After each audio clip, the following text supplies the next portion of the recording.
శ్రీ మొక్కపాటి నరసింహశాస్త్రి గారి బారిస్టర్ పార్వతీశ 7వ భాగం 22/1/25 11వ అధ్యాయంలోకి వచ్చి ఆయన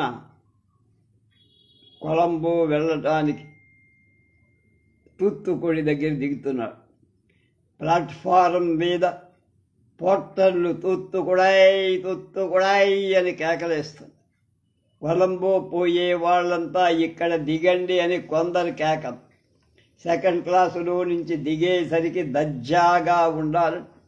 కొత్త సూటు తొడుక్కొని ఎర్ర సిల్క్ గుడ్డ పెట్టుకొని నెత్తి మీద చుట్టుకొని చెన్నపట్నంలో కొన్న దొరసాని టోపీ మటుకు రైల్లో విడిచిపెట్టి తక్కిన సామాన్ తీసుకొని పెట్టెలో నుంచి రైల్లో విడిచిపెట్టిన తక్కిన సామాన్ తీసుకొని పెట్టెలో నుంచి కూలివాడొకడు వచ్చి సామాను తీసుకుంటానన్నాడు. సరేనని వాడితో బేరమాడి ముందుకు సాగా. గేటు దగ్గర వెళ్ళటంతో టిక్కెట్టు కలెక్టర్ చూసి అలా దయచేయండి దారి చూపించాడు. అలా వెళ్ళేటప్పటికి అక్కడ ఒక పెద్ద మనిషి కూర్చొని సామాను చూపించమన్నాడు. కూలివాడి నెత్తి మీద ఉంది, కనపడటం లేదా అన్న. అలా కాదు, పెట్టె తీసి చూపించాలన్నాడు. ఎందుకన్నా, మీరు కొలంబో ఎందుకు వెళుతున్నారన్నాడు. నాకు గుండె బద్దలై. ఇంటి దగ్గర చెప్పకుండా వచ్చిన సంగతి వీడికి ఎలా తెలిసిందా అనుకున్నా. అయినా కొంత స్థైర్యాలు కలవాణ్ణి కనుక వెర్రి ముఖం వేయకుండా ఎందుకైతే నీకెందుకాయ్, సరే పోనీలేండి, నాకు అక్కర్లా, కానీ సామాను మట్టుకు చూడక తప్పదన్నాడు. ఎంచేత అన్నా, ఇక్కడ రూల్ అదను. ఏంటా రూలు? పన్ను విధించాల్సిన వస్తువులేవైనా దొంగతనంగా తీసుకువెళ్తున్నారేమో చూడాలి అన్న. ఆ మాట వినగానే గుండెల్లో బరువు తగ్గింది. కొంచెం నవ్వు వచ్చి, సరే అయితే చూసుకుందామనుకున్నా. ఇంతలోకే నా సామాను మోసుకు వస్తున్న కూలివాడు నన్ను వెనక్కి పిలిచి ఆ పెద్ద మనిషి చేతిలో ఒక ₹1 పెడితే ఈ రూల్స్ అన్నీ మర్చిపోతాడన్న. లేకపోతే మనకు స్టీమర్ తప్పిపోతుందని. స్టీమర్ తప్పిపోవటం ఎంత మాత్రం నా అభిప్రాయం కాదు, కానీ వాళ్ళ దౌర్జన్యం చూస్తే కొంత నవ్వు. అతనికి ₹1 చేతిలో వేసేటట్టు చేటంత ముఖం చేసుకొని అది వరదాకా కూర్చున్నవాడు లేచి నిల్చొని సాల్యూట్ చేసి థ్యాంక్ యూ సార్ అని పెట్టె ముట్టుకొని అందులో వట్టి బట్టలేగా సార్ అని పోవచ్చును సార్ అని నన్ను విడిచిపెట్టి బతుకు జీవుడా అనుకొని తిన్నగా స్టీమర్ దగ్గరికి నడిచి ఇంతలోకే వెనక నుంచి ఒక రైలు బంట్రోతు పరిగెత్తుకొచ్చి నేను రైల్లో విడిచిపెట్టిన దొరసాని టోపీ తీసుకువచ్చి నాకు ఒప్పచెప్పి విధి లేక అది తీసుకు వాడు పోకుండా అక్కడే నిలబడ్డా. చేతులు నలుగు. సరే టోపీ నాదేలే, వెళ్ళమన్నా. ఏమన్నా ఇమ్మని కూర్చున్నాడు. నాకు స్టీమర్కు వేళవుతోంది. సరేనండి, ఒక పావలా ఇచ్చుకొని టోపీ ఖరీదు కది వడ్డీ అనుకొని ముందుకు సాగా. ఆ సముద్రం, ఆ గట్టు, అక్కడి దీపాలు, ఆ హడావిడి అంతా చూస్తే నాకు సంతోషం వేసి, కానీ స్టీమర్ ఏదని చెప్పేటప్పటికీ మటుకు బుద్ధి కాల. బొత్తిగా చిన్నదిగా ఉంది. మామూలు రాధారి పడవంత లేదు. స్టీమర్ అయితే మటుకు అంత చిన్న దాంట్లో సముద్రం మీద వెళ్ళటం ప్రమాదం కాదా అనుకుని దీని మీదనే వెళ్లాల్సి ఉంటే ఎంతకంటే మళ్ళీ ఇంటికి వెళ్ళటం నయం అనుకో. అలా ఆలోచిస్తూ నులబడగా కూలివాడు సామాను లోపల నుంచి నెట్టేసి నన్నెక్కమని తొందర. ఏదైనా ఏమిటి, కొలంబో వెళ్ళే స్టీమర్ అన్నాడు. కాదండి, పెద్ద స్టీమర్ 5-6 మైళ్ళు దూరాన లోపల ఉంది. ఇది దాని దగ్గరకు తీసుకువెళ్ళు. ఎక్కండి త్వరగా అన్నాడు. అయితే పర్వాలేదనుకొని ఎక్కి అక్కడ ఒక బల్ల మీద కూర్చున్న కాసేపటికి అది బయలుదేరింది. మొత్తం జనం నాతోటి ప్రయాణికులు 25 మంది కంటే బయలుదేరిన 5 నిమిషాల వరకు చాలా సరదాగా ఉంది. నీటి తుంపరులు మీద పడుతూ నేలకంతకు దూరమైపోదు.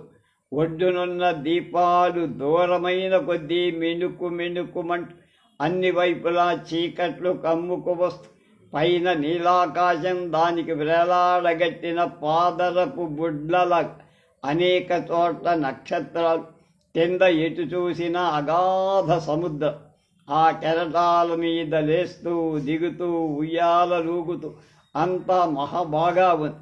నాకే కవిత్వం రాకపోవటం, ఇప్పుడున్న కవులకు తోడు నా బూటి వాడు ఇంకొకడు బయలుదేరితే భరించలేకపోయే వాళ్ళేమో ఆంధ్రు. కొంచెం సేపటికి పగలస్తమానం భోజనం లేని కారణాన్ని ఎందుచేతనో కానీ ఉపద్రవమైన తలనొప్పి ప్రారంభమై కాస్త ఎక్కైనా ఒరుగుదామా అంటే ఎక్కడా ఖాళీ లేదు. అలాగే తలపట్టు కూర్చుండగా వికారం కూడా ప్రారంభమై, ఏమిట్రా దేవుడా, ఎలా కొంపతీసి జ్వరం వచ్చి పోదు కదా, ఎంత దూరం వచ్చి మళ్ళీ వెనక్కి వెళ్ళాలా? అన్నిటి మాట అలా ఉంచి మళ్ళీ ఇంటికి కళ్ళు మూసుకొని ఎలా వెళ్తారు? హాస్యాస్పదంగా ఉంటుంది అని కళ్ళు మూసు కూర్చొని ఆ అవస్థలో అలా ఉండగా ఇంకో ఆలోచన తోచి దానితోటి మరీ హడలిపోయి ఆ ఆలోచనలో మొట్టమొదటనే తోస్తే ఎవళ్ళేమన్నా సరే, నవ్వినా సరే, తిట్టినా సరే మాట్లాడకుండా తిరిగి రైలు ప్రయాణంలో చేరుకునేవాణ్ణి ఇంటి. ఇప్పుడేం చేయను? వెనక్కి తగ్గడానికి వీలు లేదు. ముందుకు సాగితే బతికే ఎత్తు కనపడు. ముందుకు వెడితే నుయ్యి, వెనక్కి వెడితే గొయ్యి. అలా ఉంది నా బతుకు. ఏం తోచద. ఇంకొకళ్ళ సలహా అడుగుడానికి మనసొప్పదు. ఒకసారి ఇంటి సంగతి జ్ఞాపకం. ఆహా, ఎంత తెలివి తక్కువ పని జరిగింది అనుకో. నాకు ఇంగ్లాండ్ వెళ్ళమని సలహా ఇచ్చిన వాడిని నోటి నిండా తిట్టా. ఒక్కడినే కొడుకునని నా మీద ఎంతో ఆశ పెట్టుకున్న నా తల్లిదండ్రులు ఎంత విచారిస్తారో కదా అనుకో. ఏమనుకుంటే ఏం లాభం? ఇంతకు అసలు సంగతి ఏమిటంటే, ఈ చిన్న స్టీమరులోంచి పెద్ద స్టీమర్లోకి ఎక్కడం ఎలా అనే సందేహం. కొంతసేపు ఏం తోచ. హఠాత్తుగా మా ఊళ్ళో ఒకళ్ళు చెప్పుకుంటున్న సంగతి జ్ఞాపకం. చిన్న స్టీమరులోంచి పెద్ద స్టీమర్కి వెళ్ళే ఉపాయం చెప్పుకుంటున్నారు. అది నేను వినటం జరిగింది. పెద్ద స్టీమర్ నుంచి చిన్నదాని దగ్గరకు ఒక తాడు లాంటి నిచ్చెన దింపుతారు.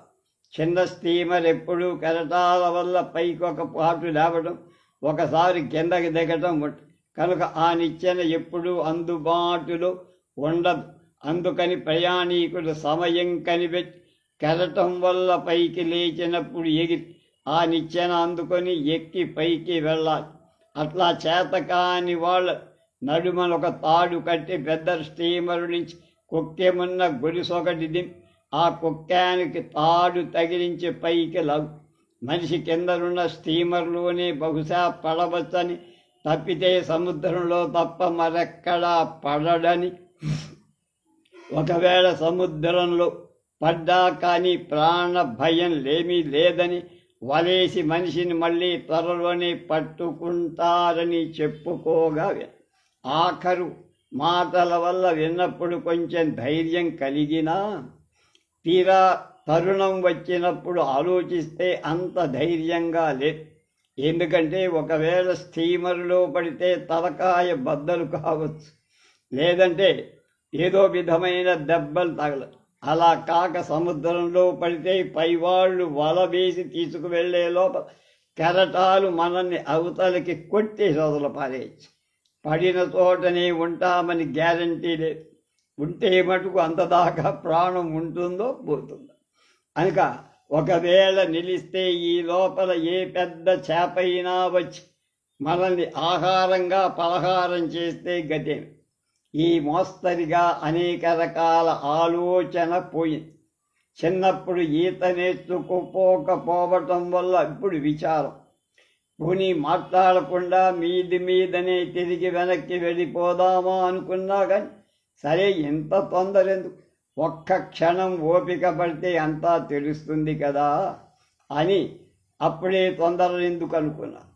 కనుక ఇంకా ఎప్పుడు స్టీమర్ చేరతామా అని ప్రాణాలు ఒగ్గపట్టుకొని గుండె రాయి చేసుకొని ఒక మాట ఇంటి దగ్గరున్న వాళ్ళని తరచుకొని పొంగి వస్తున్న దుఃఖాన్ని ఆపుకొని శ్రీరామ స్మరణ చేసుకుంటూ కూర్చున్నాం. స్టీమర్ తొందరగా సముద్రాన్ని తీల్చుకొని పరిగెత్తుతూ ఉంది. కానీ ఇంజనుల ధ్వని హోరుమని సముద్రం, పక్కనున్న వాళ్ళ మాటల సందడితో నా తలనొప్పి మరింత పెరిగిపోయి కళ్ళు తెరిస్తే ప్రపంచమంతా గిర్రున బొంగరంలాగా తిరిగిపోతున్నట్టు సీ సిక్నెస్ అంటారు. ఇంతలో అదిగో స్టీమర్ అంటే ఇదిగో స్టీమర్ అన్న దాని మీద దీపాలు తప్ప ఇంకేం కనపడతాను. ఈ చిన్న స్టీమర్ కొంచెం నెమ్మదిగా వెళితే బాగుండు, లేకపోతే చీకటి చాటున దాన్ని కొట్టుకుంటుందేమో అని భయం. నేను అనుకున్నట్టుగానే కొంచెం జోరు తగ్గించాను. నెమ్మదిగా దాని దగ్గరికి చేరాం. మా దానికంటే అది చాలా పెద్దదిగా కొండలాగా ఎదురుగుండా ఉంది. మా స్టీమరు చాలా నెమ్మదిగా హడలిపోతున్నట్టు దగ్గరికి చేరి పెద్ద స్టీమరు సరాసరిగా నిలబడి పైకి చూస్తే తాడి ఎత్తు నల్లగా గోడ పెట్టినట్టు పెద్ద స్టీమర్ కనపడతారు. తలనొప్పితోటైతే వికారంతో భయంతో నా ఒళ్ళు కంపరమెత్తిపోయి ఇది వరకు ఏ మూలనైనా కొంచెం ధైర్యం ఉంటుంది. ఇప్పుడు ఆ కాస్త ధైర్యం భగ్నమైపోయి ఇంకా ఎవళ్ళు ఏమనుకున్నా ఎన్ననుకున్నా ఎంత నవ్వినా ఇంటికి వెళ్ళటమే శ్రేయస్కరం అనిపించింది. నవ్వే వాళ్ళకే నవ్వుతారు, పోయేది నా ప్రాణంగా వాళ్ళది కాదుగా అనిపించింది. ప్రాణం పోతే నవ్వే వాళ్ళు ఎవరైనా ప్రాణాలు ఇస్తారా అని ఈ నవ్వు వచ్చి చూసింది చాలు. ఈ మాత్రమైనా ఇల్లు కదలడం ఈ వంక వల్ల జరిగింది. చన్నపట్నంలో ఇంకో వారం రోజులు సరదాగా అన్నీ చూసి పోదామని నిశ్చయం చేసుకొని ఇంతలోకే స్టీమర్ వాళ్ళు, ఈ స్టీమర్ వాళ్ళు, ఆ స్టీమర్ వాళ్ళు మాట్లాడుకోవడం, ఏదో కేకలేసుకోవడం, తర్వాత పైనుంచి ఒక నిచ్చెన దింపడం. నిచ్చెన తిన్నగా మా స్టీమర్ తోకంటూ ఉంది, లోకు అంటుకునేట్టుగా ఉంది. నిచ్చెనకు పైన ఒక పెద్ద దీపం ఉంది. నిచ్చెన కూడా ఏదో మోస్తరు తాడు నిచ్చెన కాక చక్కగా విశాలమైన మెట్లు, పక్కన పట్టుకోవడానికి కర్ర కమ్ములు అవి ఉండి మామూలుగా మెట్లలాగా ఉన్నాయి. మా స్టీమర్ కూడా నేను భయపడ్డట్టు కెరటాల మీద ఆకాశ మండలానికి ఎగురుతూ పాతాళానికి దిగుతూ పోకుండా కొంచెం ఇంచుమించుగా కదలకుండా ఉంది. ఇదంతా చూస్తే ఇది వరకు విన్నదంతా అబద్ధమని అర్థమై ఇప్పుడు ప్రాణ భయం ఏమీ లేదని ధైర్యము కలిగింది. మళ్ళీ తిరిగి ఇంటికి వెళ్ళాల్సిన అవసరం లేదు కదా అనిపించి దాంతోటి కొంత ధైర్యం తెచ్చుకొని తలనొప్పి ఇంకా బాధిస్తున్న అందరితో పాటు నేను లేచా. పైకెక్కడానికి లేచి నా సామాను దగ్గరికి వెళ్ళి తీసుకోపోయా. అక్కడ ఒకసారి ఉండి నేను వెళ్ళొచ్చని, సామాను వెనక నుంచి వస్తుందని చెప్పా. సామానంతా అలా విడిచిపెట్టి వెళితే ఏం కొంప మునుగుతుందో అని భయం. మళ్ళీ వాణ్ణి ఒక మాటు సామాను జాగ్రత్తగా వస్తుందా అంటే వస్తుందని ధైర్యం చెప్పారు. స్టీమర్ అంటే అది స్టీమర్ ఇది కాకుండా తక్కిన వాళ్ళంతా కూడా వాళ్ళ సామాను విడిచి వెళ్ళిపోతారు. అంచేత పర్వాలేదు కదా అనుకొని ఇంతసేపటి నుంచి చేతుల్లో ఉన్న దొరసాని టోపీ మట్టుకు పుచ్చుకొని తక్కిన వాళ్లతో నేను నెమ్మదిగా పైకెక్కాను. ఆఖరు మెట్టెక్కి లోపలికి తొంగి చూసేసరికి నాకు ఆశ్చర్యం వేసింది. మామూలుగా రహదారి పడవల కంటే బాగా పెద్దదిగా 2-3 పెద్ద హాల్, అందులో బల్లలు ఉంటాయి. కాబూల్ అనుకో. తీరా చూస్తే అదొక పెద్ద మహారాజ భవనంలాగా ఉంది.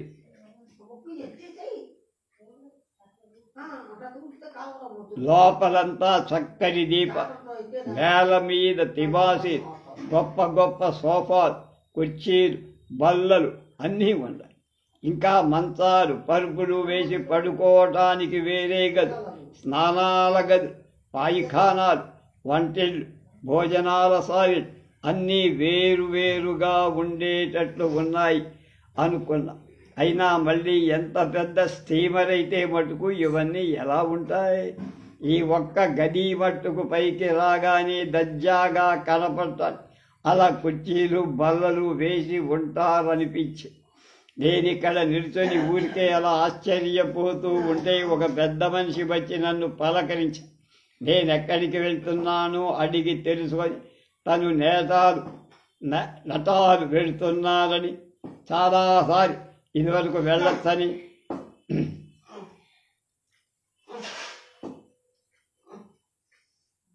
చాలాసారి వరకు వెళ్ళొచ్చని, దేశాటనం చాలా మంచిదని, ఇంకా ఏమిటేమిటో నాకు చెప్పారు. నాకు తలనొప్పి వల్ల అతని చెప్పేవన్నీ తలకెక్కల.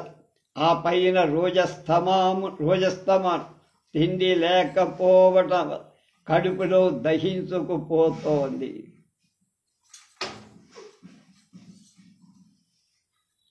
రొట్టెలు కాల్చుకోబోయే ఓపికలే. పోనీ ఎలాగో శ్రమ పడదామా అంటే వీలు కనపడ, ఏం తోచట. వచ్చేటప్పుడు ఇంకా తిని ఇడ్లీలు అరటి పళ్ళయినా తెచ్చుకున్నాను కాను అనుకున్నారు. ఏమంటే ఏం లాభం ఇప్పుడు? ముందు దారి కనపడు. ఆ నటాలు వాడి దారినేదో వాడు వాగుతున్నాడు. కాసేపు చేతనైతే నోరు మూసుకొని కూర్చోవడమే మంచిదని మా స్టీమర్ కోత వేసి బయలుదేరింది. ఇంతలోనే గంట ఒకటి వెలబడి ఆ గంట ఏమిటా అనుకొని నా పక్కనున్న నటాల్ సోదరు భోజనానికి వెళదాం రమ్మన్నాడు. నాకు ఆ మాటలు నమ్మబుద్ధి కాదు. ఏమిటి, ఎక్కడిది అని రెట్టించడిగా భోజనాల హాలులోకి భోంచేద్దామని. వాడి మాటలు వింటే నాకు చస్తున్న వాడి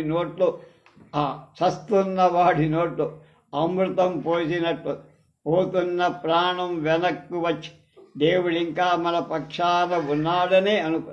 స్టీమర్ మీద మనకు భోజనం ఎవరు పెడతారు, ఎందుకు పెడతారు, ఏం పెడతారన్న సంగతి ఆలోచించాలి.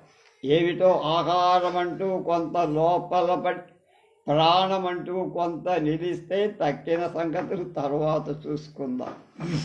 చిన్నగా నా స్నేహితుడి అనుసరించి నడిచా. ఇప్పుడు చూసిన గదే అనుకుంటే అంతకంటే తమాషాగా ఉంది ఇంకొక గది. గదికి మధ్య పెద్ద పొడుగాటి బల్ల, దానిపైన తెల్ల గుడ్డ పరిచారు. దాని మీద చక్కని పింగాడి పళ్ళాలు, గాజు గ్లాసులు, కత్తులు, కంచెంచాలు, ఇంకా ఏమిటేమిటో ఉన్నాయి. చిన్న గాజు గిన్నెల్లో వెన్న ఉంది. బల్ల పక్కన కుర్చీలు అమర్చి ఉంది. మేం ప్రవేశించేటప్పటికప్పుడే కొంతమంది వచ్చి కుర్చీల మీద కూర్చుని మేము వెళ్ళి చెరొక కుర్చీ అలంకరించి కూర్చొని నా స్నేహితుడిని ఈ కత్తులు కఠాలు ఎందుకు, భోజనం చూసే చోట అని అడిగా. సిగ్గు విడిచి అడిగి తెలుసుకోకపోతే మాట దక్కేట్టు కనపడ. ఇంకో నిమిషానికి వడ్డన అవడం, భోజనానికి కూర్చోవటం సంభవిస్తుంది. ఇంకప్పుడు మర్రి ముఖం వేస్తే బాగుండదు. అందుకని ముందే తెలుసుకొని ఉంటే మంచిదని యుక్తిగా నేను గట్టి అజ్ఞానుణ్ణి అని తనకు అనుకోకుండా గడుసుతనంగా అడిగితే పాపం ఆ పెద్ద మనిషి చెప్పాడు వాటి ఇంకా వడ్డన ఆరంభించబోతున్నారు. ఈ కత్తులు ఉపయోగించడం మనకు చేతనవుతుందో కాదో చూద్దామని ఒక చేత్తో కత్తి పుచ్చుకొని చివర పండ్లున్న చెంచా రెండో చేత్తో గుప్పితలో గట్టిగా అదిమి పట్టుకొని గుణపం భూమిలోకి దింపినట్టు ఎత్తి రొట్టె మీద గుచ్చబోయ. అలా కాదు, జాగ్రత్త, కంచం బద్దలవుతుందని నా స్నేహితుడు నెమ్మదిగా చెవిలో చెబుతూనే ఉన్న. ఆ మాట నేను వినిపించుకోలే. ఆ సీన్ ఎలా ఉందో బాపు గారి బొమ్మ చూడండి.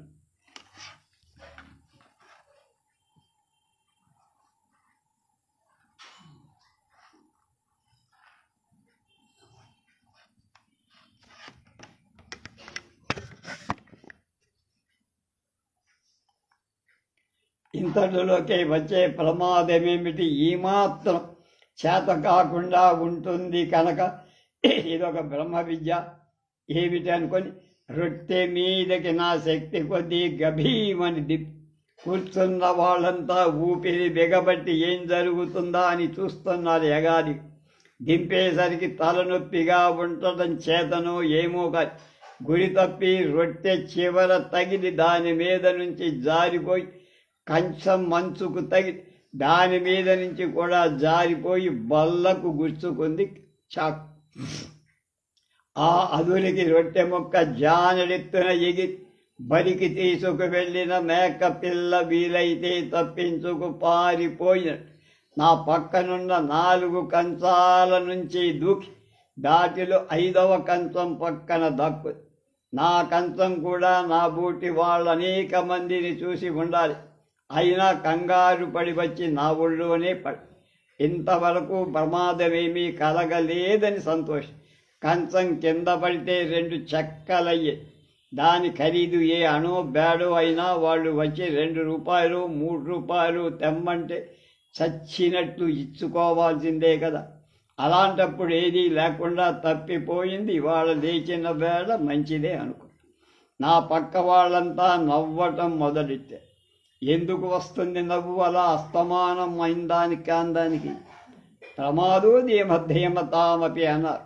ఎవళ్ళకైనా వస్తుంది పొరపాటు, ఏమిటి దానికి ఇంత నవ్వాలా అనిపించి ఊళ్ళో పళ్ళెని తీసుకొని బల్ల మీద మళ్ళీ పెట్టి అసలు దహించుకుపోతున్న ఆకలితో వాళ్ళు నవ్వటంతోటే నాకు కోపం వచ్చి ఇప్పుడు ఊరుకుంటే ఇంకా పరాభవంగా ఉంటుందని మళ్ళీ ఇంకో రొట్టె ముక్కు చేత్తో తీసుకొని దేవుడిచ్చిన చేతులుండంగా ఈ వెధవ కత్తులు అవి ఎందుకని మన ఇష్టం వచ్చినట్టు తింటే వాళ్ళని కొడతారా తిడతారా అని నా స్వతంత్రం తెలియచెయ్యటాన్ని ఆ రొట్టె ముక్క వెన్నెలో అద్దుకొని కొరుక్కు తినటం మొదలెట్టి నా పక్కనున్న అతను వద్దని సలహా ఇస్తూనే ఉన్నాడు. కానీ నేను లక్ష్య పెట్టాలి. అది వరకు నవ్వుతున్న తక్కిన వాళ్ళకేదో నేను మహాపకారం చేసినట్టు నాకేసి కోపంగా చూడటం మొదలుపెట్టి చూస్తే నాకేం భయమా? నేనంతగా కోపంగా వాళ్ళ కళ్ళకేసి చూసి నా పని నేను కానిచ్చా. 2 ముక్కలు నోట్లో పెట్టుకున్నా.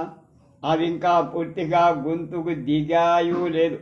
3వసారి నోట్లో పెట్టుకుందామని చెయ్యెత్త కడుపులో చెయ్యి పెట్టి కలిసినట్టుగా కలవరం కలిసి పెద్ద తాటిలాగున దూకొచ్చి చటారున చేతిలో రొట్టె మొక్క కంచంలో పారి నోటికి చెయ్యి అడ్డం పెట్టుకుంది. ఎక్కడికి వెళ్ళటానికి ఏం చెయ్యటానికి తోచదు. అంతకంతకు లోపల నుంచి ఊరికే పెళ్ళగిలి వస్తారు. ఆపడానికి శక్యం కాబట్టి ముందు గదిలోంచి అవతల గదికి పోదామని గుమ్మం కేసి 2 అడుగులు వేసి లోపల నుంచి వస్తున్న ప్రవాహం నా చేతి నవతలికి తోసి కొంత బయటపడి మళ్ళీ చెయ్యడ్డం పెట్టి ఒక నౌకరు నా అవస్థ చూసి తడుక్కున దగ్గరకు రెక్క పట్టుకొని ఒక గదిలోకి లాక్కుపోయా. అక్కడ రైలులో ముఖం కడుకోవటానికి ఉన్నట్లుగానే ఏర్పాటు ఉంది. పూర్తిగా వాంతయింది. గడిచిన దినమంతా తిండి లేకపోయినా ఇంత పదార్థం ఎక్కడి నుంచి వచ్చిందో కానీ వారం రోజులు తినదంతా వెళ్ళిపోయి నోరు చెయ్యి శుభ్రంగా కడిగేసుకున్న. కడుపులో పీగులన్నీ నొప్పులుగా ఉన్నాయి. తల బద్దలైపోతుంది. కళ్ళు తిరుగుతున్నాయి. కళ్ళు తెరిస్తే ప్రపంచమంతా గేర్రున తిరిగిపోతున్నట్లు అనిపించి కింద పడిపోతానేమోనని భయం. నన్ను తీసుకొని నౌకరు అక్కడే ఉన్నాడు. మళ్ళీ నన్ను చెయ్యి పట్టుకొని తిన్నగా నేను కూర్చున్న గదిలోకి గది చాలా చిన్నది, కానీ అందులో ఒక చిన్న మంచం ఉంది. దాని మీద శుభ్రమైన పరుపు వేసి పక్కేసి ఉంది. దాని మీద పడుకోమన్నాడు. ఆ పరుపు పాపం ఎవరిదో. ఎలాగో తంటాలు పడి హాలులో కుర్చీలో కూర్చుంటా, లేకపోతే ఎక్కడైనా స్థలం చూపిస్తే నా మంచం వేసుకు పడుకుంటా అని చెబుదా అనుకున్నా. కానీ నోటి వెంట మాటరా. గదిలో వస్తువులేవీ కనపడటం లేదు. మాట్లాడకుండా తాగి ఉన్నవాడి మళ్ళీ మంచం మీద పడ్డ. కాలి జోడైన విప్పల. ఇదంతా భోజనం దగ్గర కూర్చున్న వాళ్ళ దృష్టి దోషమేమో దిష్టి తగిలిందనుకున్నా. కాస్త దిగదుడిచిపోసే వాళ్ళైనా లేరు కదా. అనిపించి ఈ తలనొప్పి అది చూస్తే పీడ జ్వరం ఏదైనా వస్తుందేమో అనుకున్నా. అలా అనుకుంటుండగానే కళ్ళు కూరుకుపోయాయి. ఇంకా నా ఊళ్ళు నాకు తెలియదు. కొంతసేపటికి రాత్రి నౌకరు వచ్చి లేపితే మెలకువై కళ్ళు తెరిచి చూసేసరికి తెల్లారి. కొలంబో చేర లేవండి దిగాలన్నా. లేచా. తలనొప్పి తగ్గింది. తేలిగ్గా హాయిగా. జ్వరం గిరం లేదు. సులాగ్గా తేలాననుకుని కులాసాగా ఉందా అని బంట్లో తడిగాడు. దివ్యంగా ఉందన్న. లేచి తలగుడ్డ సవరించుకొని నా సామాన్ ఎక్కడ ఉందా? కిందకు వెళ్ళిపోయింది మీకంటే ముందే. మీరు కూడా దయచేయండి అన్న. రాత్రి చూసుకోలేదు. సామాన్ జాగ్రత్తగా ఉందో లేదు.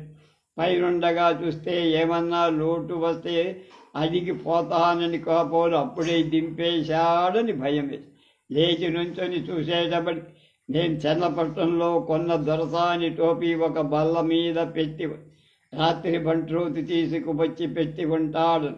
దానికేసి చూడకుండా మాట్లాడకుండా పైకొచ్చి 12వ అధ్యాయం.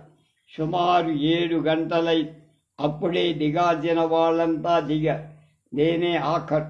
నేను నిమ్మలంగా దిగా. కిందంతా మహాహడావి. ఇటు వెళ్ళేవాడు అటు వెళ్ళేవాడు. స్టీమర్ మీద నుంచి దిగిన వాళ్ళ కోసం వచ్చిన వాళ్ళు, ఊరికే వేడుక చూడటానికి వచ్చిన వాళ్ళు, కూలి వాళ్ళు ఒక్కళ్ళే. సముద్రం ఒడ్డంతా కిటకిటలాడి. హార్బర్ నిండా స్టీమర్లు చాలా. ఈ హడావిడి అంతా చూస్తూ నింబళంగా సామాను దగ్గరకెళ్ళా. సామానంతా జాగ్రత్తగానే ఉంది. పాపం పెట్టె కూడా ఏమి నలిగిపోకుండా దింపారు. వాళ్ళ ధర్మాన్ని. ఒక కూలీ వాడిని కేకేసి సామాను వాడి నెత్తి మీద పెట్టి బండ్ల దగ్గరకు వస్తున్నా. వెనక నుంచి ఎవరో పిలుస్తున్నట్టు వినపడు. నన్ను కాదనుకున్నాము. అక్కడ నన్ను పిలిచే వాళ్ళు ఎవరుంటారని ముందుగా కేక వెనక్కి తిరిగి రాత్రి స్టీమర్లో బంట్రోజు ఆ దిక్కుమాలిన దొరసాని టోపీ తీసుకొని పరిగెత్తుకు వస్తా. అది నాకు వదిలే ఉపాయం కనపడు. మొదటనే రైల్లోంచి ఎక్కడైనా పారేస్తే బాగుండే. ఇంత బాధ తప్పే. పోనీ వృధాగా పారేయడమేందు. రైల్లో విడిచిపెడితే ఎవరైనా తీసుకుంటారని ఆలోచిస్తే అది సాగల. ఇప్పుడు ఎక్కడికి వెళ్తే అక్కడికి కూడా తరుముకు వస్తా. ప్రపంచంలో ఇంత న్యాయబుద్ధి ఉందని ఇదివరకు ఎప్పటికీ తెలియల నాకు. ఏ వస్తువైనా ఎక్కడైనా మరిచిపోతే మళ్ళీ ఇకది దొరకడం దుర్లభమని చాలామంది అంటారు. ఆ అభిప్రాయం సరికాదని ఇప్పుడే అర్థమై. ఏదైనా ఎవళ్ళకైనా అనుభవంలోకి వస్తే కానీ తెలియదు కదా. ఇక ముందెప్పుడైనా ప్రపంచంలో అన్యాయము దొంగతనం ఉందని చెబితే నేను నమ్మను. ఈ ఒక్క టోపీ ఎక్కడ మర్చిపోయినా నన్ను కూడా వెంబడిస్తే వస్తోంది. అందుకని మాట్లాడకుండా ఈసారి మట్టుగా టోపీ తీసుకొని ఎవళ్ళు చూడకుండా ఏ అర్ధరాత్రి వేళ నడి సందర్లో గిరాటేస్తాను. లేకపోతే మళ్ళీ సముద్రంలోనైనా పగలు పారేస్తే ఏ దౌర్భాగ్యుడో చూసి అది వలేసి తీసి మళ్ళీ తీసుకొచ్చిస్తాడేమో అని భయం. ఆ టోపీ చూస్తే మట్టుకు నాకు మహా చెడ్డ అసహ్యం. బోలెడంత ఖరీదు దాని మొహాన్న తగలడేయడమా కాకుండా అది పారేసిపోతుంటే వెనక నుంచి తీసుకొచ్చిన ప్రతివాడికి ఏదో ఒక బహుమతి ఇచ్చి నాకు అమిత ప్రియమైన వస్తువేదో పోకుండా తీసుకువచ్చి ఇచ్చినట్టు సంతోషం కనపరచాలి. ఇంత మట్టుకు సహించడమే చాలా కష్టం. ఈ మాటు ఇంకా తప్పదు కనుక మళ్ళీ ఆ తెచ్చిన వాడి ముఖాన ఓ పావలా తగలేసి ఆ దరిద్రపు టోపీ తీసుకొని బండి దగ్గరకు వెళ్ళి చన్నపట్నంలో వచ్చిన చిక్కే ఇక్కడ. అక్కడ కలిగిన సందేహమే ఇక్కడ బస చేయడమా అని. ఇక్కడి దరిద్రులకు తెలుగు రాదు. చన్నపట్నంలో కొంత అనుభవం కనుక కొంచెం ఇంగ్లీషు వచ్చినట్టు ముఖం కల ఒక ఆయన్ని పిలిచి అడగగా ఇక్కడ కూడా దగ్గరలో ఓ సత్రం ఉందని, ఆ సత్రంలోనే డబ్బు తీసుకొని భోజనం వేస్తారని తెలుసుకొని నా రథాన్ని ఎక్కడికి తోలమని సారథితో చెప్పా. గదులు అవి విశాలంగా ఉన్నాయి. స్నానానికి దాని సౌకర్యంగా ఉంది. జనసంవర్ధం అట్టే లేదు. బాగుందని సంతోషించి ఒక గది తీసుకొని సామాను అందులో పెట్టించి బండికి సెలవిచ్చా. చన్నపట్నంలో వాడికి మళ్ళీ వీడు అట్టే దెబ్బలాడల కొంచెం మర్యాదస్తుడుగానే ఉన్నాడు. అయితే వీడు సాహెబ్, అందుకని అయి ఉంటుంది అనిపించింది. ఇక సావకాశంగా పెట్టి తీసి పండ్ల పొడి వగేరా తీసుకొని దంతధావనాదు కావించి స్నానం చేసి కొంచెంసేపు కూర్చుకునేసరికి 10 గంటలు. భోజనం చేశా. చెన్నపట్నంలోనే నవ్వినవాడు ఇక్కడింకా నవ్వుతారని పట్టుబట్ట కట్టుకోవటం మానేశా. భోజనం చేసినంతసేపు మనసుకు చాలా కష్టంగానే. ఇక ముందు సంగతి ఏమిటో ఏం గాయాలో తోచరు. లండన్కు ఏ స్టీమర్ వెళుతుందో, ఎప్పుడు వెళుతుందో, ఎక్కడ టికెట్ ఇస్తారు ఏం తెలియదు. ఎవళ్ళను అడగడానికి ఇక్కడ ఎవళ్ళను ఎరగను కదా. ఒకవేళ నిన్న రాత్రి స్టీమరే తిన్నగా లండన్ దాకా వెళ్ళేదేమో అడిగి తెలుసుకోకన్నా తెలుసుకున్నాను కానండి. ఇక్కడ కూర్చొని ఆలోచిస్తే ఏమిటి లాభమని నా సూటేసుకొని తలగుడ్డ చుట్టుకొని వీధిలోకి బయలు. ఒక దారి తెన్నో తెలియదు. ఎవళ్ళనైనా అడగటానికి వాళ్ళ భాష తెలియదు. ఏమైనా సరే దైవం మీద భారం వేసి ముక్కుకు సూటిగా బయలు. కొంత దూరం వెళ్ళేసరికి ఒక పెద్ద మనిషి సూటేసుకొని చక్కగా క్షౌరం చేసుకున్న తలకాయ మీద టోపీ పెట్టి 3 గీతలో 4 గీతలో కనపడే గంధం పెట్టుకొని ఎదురుగుండా వస్తారు. బహుశా ఆయనకి ఇంగ్లీషు వచ్చి ఉంటుందనుకో. ఆయన ఆపి, మీకు ఇంగ్లీషు వచ్చా అన్నాడు. వచ్చాను. అయితే మీ దేవురన్నాను. కుంభకోణం. కుంభకోణం చెప్పటికే మట్టు కొంచెం భయమేసి, మనం అడిగితే దానికి సరిగా జవాబు చెప్తాడు చెప్పడు అని. అయినా కుంభకోణం వాళ్ళంతా మోసం చేస్తారా? మోసం చేస్తే మట్టుకు తనకి ఏం వస్తుంది అయ్యా? మీరొక్క సహాయం చేసి పెట్టాలని నేను అడిగిన మాటగా పెద్ద మనిషి. మీరొక్క సహాయం చేసి పెట్టాలని నేను అడిగిన మాటగా పెద్ద మనిషి అపార్థం చేసుకొని అనుమానంతో నా కేసు నేనేం చెయ్యగలను, మట్టి బీదవాణ్ణి అని వెళ్ళబోతాను. ఆయన మళ్ళీ నాకాయన వల్ల డబ్బు సహాయం అక్కర్లేదని అభయమిచ్చి, ఒక విషయం మిమ్మల్ని అడిగి తెలుసుకోవాలని ఉంది అని. ఏమిటన్నాడు. నేను చెప్పబోయే విషయం మాత్రం ఎవరి దగ్గర చెప్పొద్దన్న. సరే, నేను లండన్ వెళ్ళాలని బయలుదేరా. ఇంటి దగ్గర మా వాళ్లకు తెలియదు. అక్కడికి వెళ్ళే స్టీమర్ ఎప్పుడు బయలుదేరుతుందో, టిక్కెట్లు ఎక్కడిస్తారో సంగతి ఏమన్నా తమకు తెలిస్తే చెబితే సంతోషిస్తా. ఇంటి దగ్గరే ఈ సంగతి తెలిస్తే వెళ్ళనివ్వరని భయపడి వచ్చేసా. ఇక్కడెవళ్ళను ఎరగన్నే. అందుకని మీకేమన్నా తెలిస్తే దయచేసి చెప్పండి. ఓహ్, అంతే కదా, అభ్యంతరం ఏముంది? అలా ఫలాని చోటికి వెళ్తే థామస్ కుక్ అండ్ సన్ అని బల్ల కట్టి ఉన్న పెద్ద కంపెనీ కనబడుతుంది. తిన్నగా అందులోకి వెళ్తే టిక్కెట్టు మీకు కావలసిన యావత్ విషయాలు చెప్తారు, తెలియజేస్తారన్నారు. సరే, బాగుంది. ఈ మాత్రం తెలిస్తే ఇంకా లండన్ వెళ్ళటం మాటేమిరని తిన్నగా కంపెనీ దగ్గరకు వెళ్ళా. కంపెనీ చూసేసరికి లోపల వెళ్ళటానికి భయం వేసింది. ఇంత దేశం తిరిగినా అంత మేడ మట్టుకు ఎక్కడా కనపడదు. అది కాకుండా తీరా లోపలికి వెళ్ళి స్టీమర్ ఉందంటారు, లేదంటారు. ఇంకో వారం రోజుల్లాగా రాదంటారా? లేకపోతే అసలు ఇక్కడి నుంచి వెళ్ళటం మానేసేయి అంటారా? ఇక్కడి నుంచి స్టీమర్లు వెళ్ళటం లేదు అంటే చచ్చినట్టు ఇంటికి వెళ్ళాల్సిందే. ఇంకో వారం 10 రోజులు ఆలస్యం అవుతుంది. అంచేత ఈ లోపల మా వాడు నా సంగతి అలాగో తెలుసుకొని ఇక్కడికి వచ్చి పట్టుకుంటారేమో. అంతేకాకుండా ఎవళ్ళని కనుక్కోకుండా ఉజ్జాయింపుగా ఏదో కొద్దిగా తెచ్చాడు. ఇక్కడ తీరా చాలదంటే ఏం కావాలి నా గతి?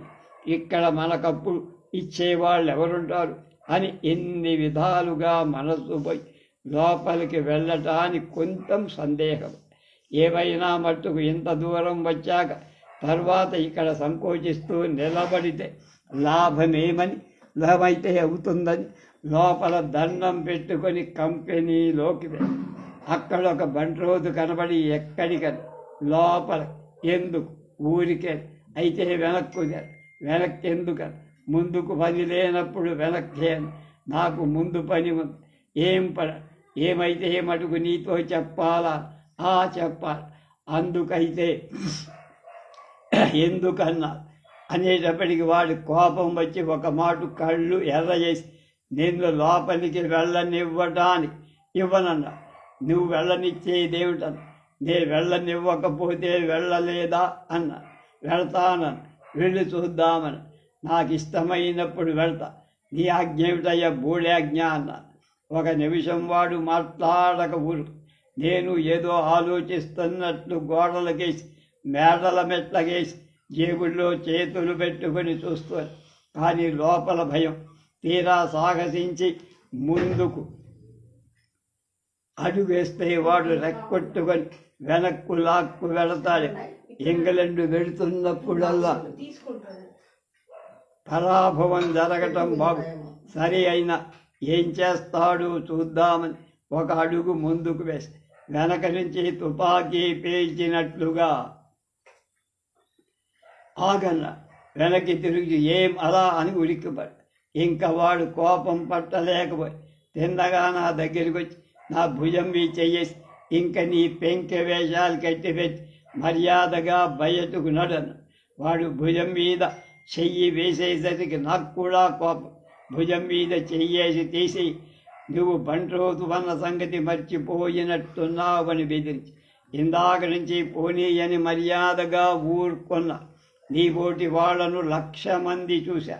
ఇంకా అట్టే నువ్వు పెంకితనం చేశావంటే నీ మీద రిపోర్టు చెయ్యాల్సి వస్తుంది. తీరా ఉద్యోగం పోతే అప్పుడు విచారిస్తే ఏం లాభం. కాబట్టి జాగ్రత్త అని ముందుకు నడవబోయా.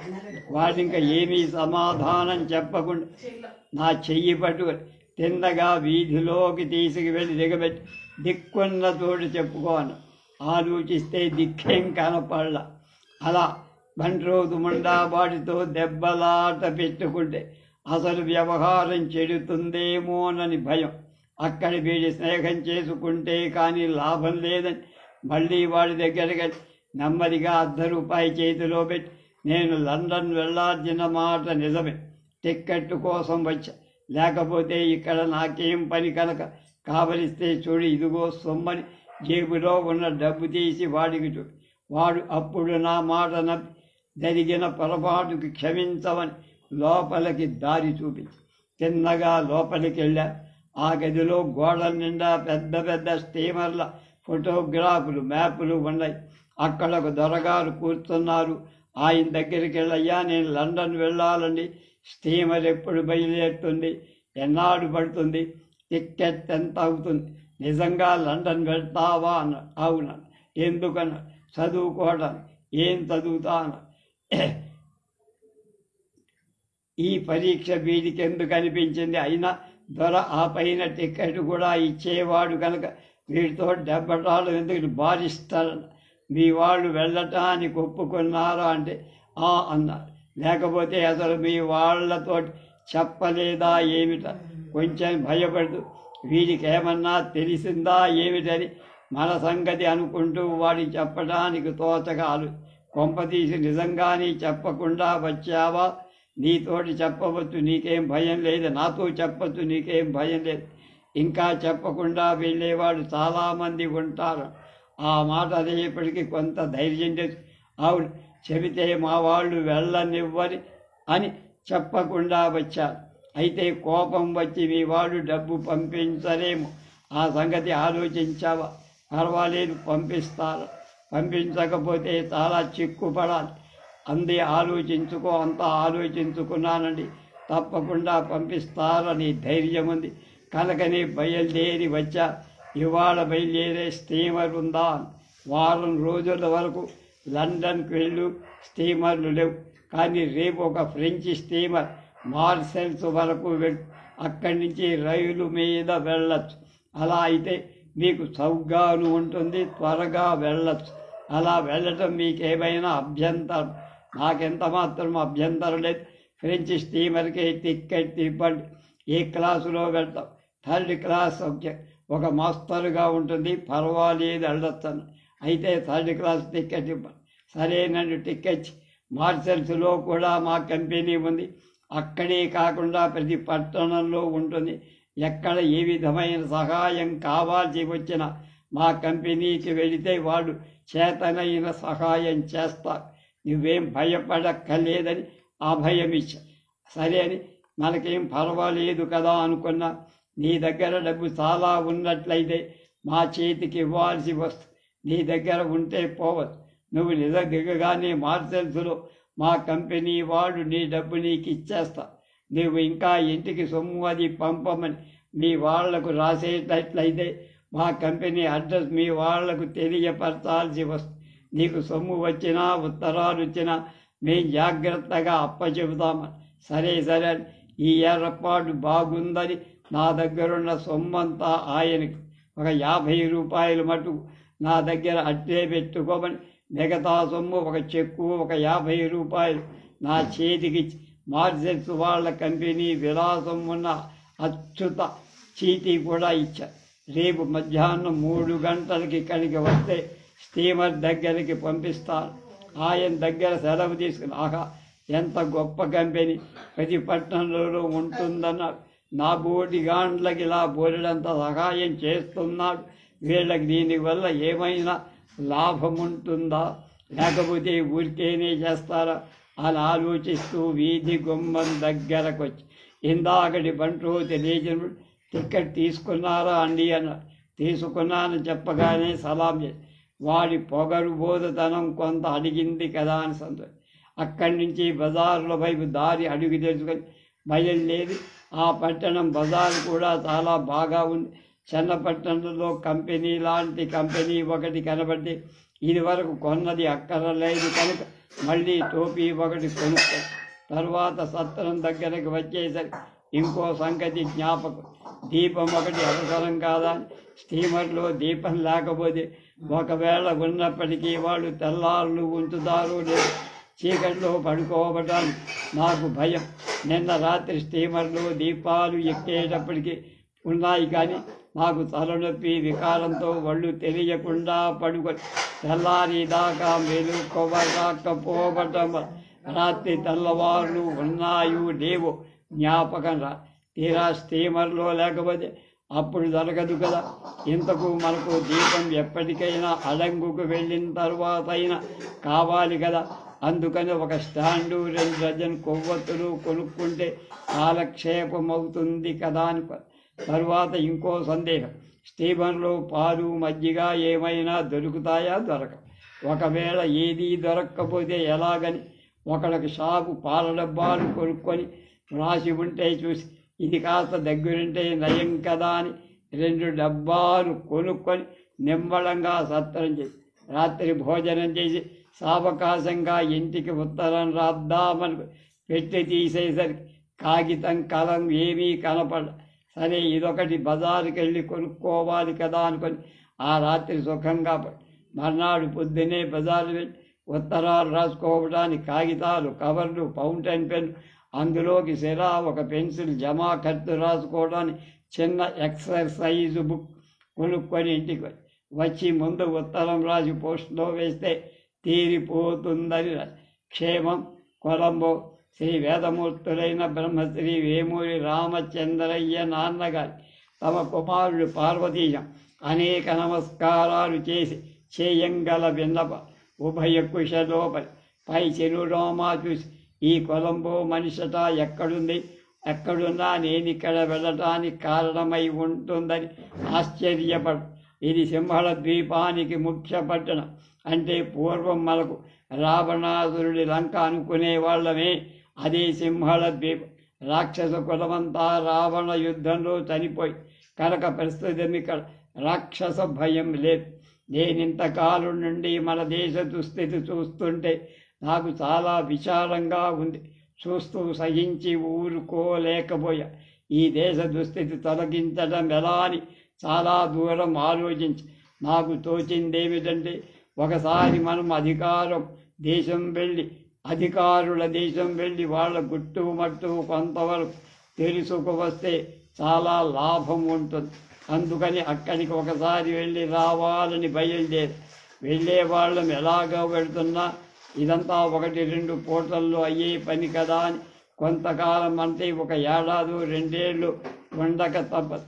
అందుకని ఈ లోపల బారిస్టర్ పరీక్ష టాస్ అయితే మళ్ళీ స్వదేశానికి వచ్చాక ఒకడి కింద తలవంచుకొని పని చెయ్యాల్సిన అవసరం లేకుండా స్వతంత్రంగా జీవనం చెయ్యొచ్చని ఊహించి అక్కడ బారిస్టర్ చదవ నిశ్చయించుకొని అక్కడ అయ్యే ఖర్చు విషయం ఎంత కావలసింది అక్కడికి వెళ్ళిన తర్వాత ఉత్తరం ప్రస్తుతం ఖర్చుల కోసం 500 రూపాయలు ఇక్కడ నరసాపురం నాటకం కంపెనీలో రాజు వేషం వేసే గజవల్లి నారాయణ గారి ద్వారా రూపాయి 14 అణాల వడ్డీ చొప్పున బదులు పుచ్చుకున్న ఆయన నా ఎందుండే స్నేహం చేత ఇంత తక్కువ వడ్డీకి ఇప్పించానని సొమ్ము మటుకు త్వరగా పంపించమని చెప్పారు.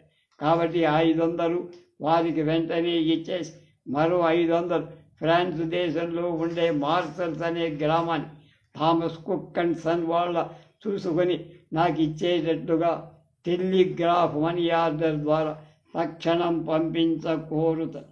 మీరలా చేయని ఎడల పరదేశంలో చాలా ఇబ్బంది పడాలి. ఇదంతా తెలివి తక్కువని ఇంత డబ్బు ఖర్చు అవుతుందని మీరు అనుకోవచ్చు. కానీ నేను చాలా దూరాలోచనతో వెళ్తున్నా. బారిస్టరీ పాస్ అయి వస్తే కావలసినంత డబ్బు సంపాదించగలరు. మీరు నన్ను ఇంటికి రప్పించడానికి ఏ విధమైన ప్రయత్నం చెయ్యదు. నేను తలపెట్టిన కార్యం సఫలమయ్యేంత వరకు ఇంటికి రాను. ఈ రోజునే స్టీమర్ ఎక్కుతున్న మీరు వృధా ప్రయాసపడదు. మీతోటి చెప్పకుండా మీ సెలవు లేకుండా ఇలా వెళ్ళిపోయినందుకు సాగా విచారంగా అది వరకెప్పుడు నేను చెప్పిన మాట వ్యతిరేకంగా నడవల. ఈ సంగతి మట్టుకు తెలిస్తే వెళ్ళనివ్వరని ఇలా చేసి ముందు ముందు చాలా డబ్బు సంపాదించడమే కాక దేశానికి కూడా చాలా ఉపయోగాలు చెయ్యగలని నమ్మకం ఉండటం ఎంత సాహసమైన పని చేస్తా. దీనివల్ల మీకు ఎంత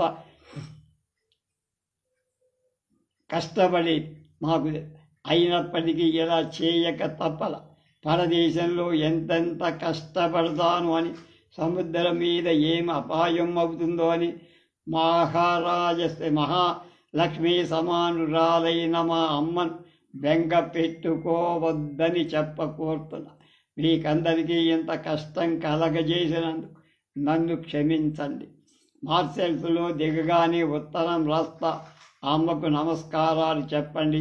చిత్తగించవలను. విధేయుడు వే పార్వతీశం వేమూరి. సొమ్ము మట్టుకు తక్షణం టెలిగ్రాఫ్ మనీ ఆర్డర్ ద్వారా పంపించాలని షరాలో. ఈ ఉత్తరం రాయటానికి చాలా కష్టం వేసింది. మా అమ్మ మాట తలచేసరికి కళ్ళ వెంప నీళ్ళు వచ్చాయి. చెయ్యి వణకడం ప్రారంభించింది. కాలం ముందుకు సాగింది కాదు. ఎలాగైతే ఉత్తరం పూర్తి చేసి కవర్లో పెట్టి పై చిరునామా రాసి పోస్ట్ ఆఫీసుకి వెళ్ళి పోస్ట్లో వేసి వచ్చి ఇంటికి వచ్చి స్నానం చేసి భోజనం చేసి లేచి అన్నం సహించాల. ఎలాగో 2 మెతుకులు నోట్లో వేసుకొని లేచి వచ్చి సామాను సర్దుకొని కాసేపు పడుకొని 2 గంటలకు బయలుదేరి సామాను సహితంగా కుక్కువారి కంపెనీకి వెళ్ళారు. అక్కడి నుంచి నాతోటి ఒక బంట్రోతినిచ్చి సముద్రం ఒడ్డుకు పంపారు. మా స్టీమర్ సముద్రంలో కొంత దూరంలో ఉంది. మొన్న ఎక్కిన స్టీమర్ కంటే చాలా గొప్పదిగా కనపడి నాతోటి ఉన్న బంట్రోజు ఒక చిన్న నావ దగ్గరకు తీసుకెళ్ళి అందులో నన్నెక్కమని తను కూడా ఎక్కి దాంట్లో అది వరకే చాలామంది దొరసాన్లు అలాంటివే ఇంకా 2-3 నావలు పూటుగా జనాన్ని ఎక్కించుకొని మా స్టీమర్ కేసే వెడుతున్నాయి. ఆ జనమంతా మా స్టీమర్లో ఎక్కే వాళ్ళేనని చెప్పాడు నాతో వచ్చినవాడు. నిమ్మళంగా స్టీమర్ దగ్గరికి చేరాం. మొన్నటికి మళ్ళీ నిచ్చెన కిందికి దింపారు. ఒక్కొక్కళ్ళమే పైకెక్కాం. ఒక్క పెద్ద మేడ మీద నిల్చుని కిందకి చూస్తున్నట్టుగా ఉంది. దాని మీద నిల్చుని చూస్తుంటే నాతో ఉన్న మనిషి నా సామాను తీసుకొని లోపలెక్కడో పెట్టేశాడు. మేమంతా చాలామంది అక్కడ నిలబడి సముద్రం కేసి తక్కిన స్టీమర్లకేసి దగ్గర ఉన్న మేడలకేసి చూస్తున్నాం. ఇంతలోనే గంట వినపడింది. కిందకు దిగే వాళ్ళంతా దిగి పొమ్మని కేకేశారు. పైకి వచ్చిన చాలామంది మళ్ళీ ఆ చిన్న నావలు దిగి పైనున్న వాళ్ళకేసి చూస్తూ చేతులు ఊగిస్తూ బై టాటా చెబుతున్నారు. వాళ్ళంతా తమ వాళ్ళని సాగనంపటానికి వచ్చారు కదా మా ఊరి నుంచి ఎప్పుడైనా ఎక్కడికైనా వెళుతూ ఉంటే మా అమ్మా నాన్న వద్దంటూ ఎంతో దూరం వచ్చి వెళ్ళేవారు. ఇప్పుడలా ఎవడూ లేరు కదా దిక్కు లేకుండా నిరాధారిణై పక్షిలాగా నూతన ప్రపంచంలో అడుగు పెడతాను. నా ఉత్తరం చూసుకుని ఇంటి దగ్గర మా అమ్మా నాన్న ఎంత విచారిస్తారో కదా ఇదంతా తలచుకునేసరికి పట్టరాని దుఃఖం వచ్చి మా స్టీమర్ బయలుదేరింది. చిన్న నావల్లో వాళ్ళు ఇంకా స్టీమర్లో వాళ్ళకి మనుషుల ఆనవాళ్ళు చెలికపోయిన జేబు రుమాళ్ళు విసురుతున్నారు, ఊపుతారు. మళ్ళీ ఎన్నాళ్లకు ఈ దేశం రావటం అనుకున్న వచ్చేదాకా పట్టుకు నమ్మకమేమిటి, పరదేశంలోనే కళతెరతానేమో అని భయం. భూమి కనపడకుండా తల్లి దయ ఉంచమని ఒక దండం పెట్టి పొంగి వస్తున్న దుఃఖాన్ని ఆపుకోలేక బావురుమని చంటి పిల్లాడిలా రాగాలు ఏడుస్తూ అక్కడే నిలబడ్డ. రేపు 13వ అధ్యాయంలోకి ప్రవేశిద్దాం.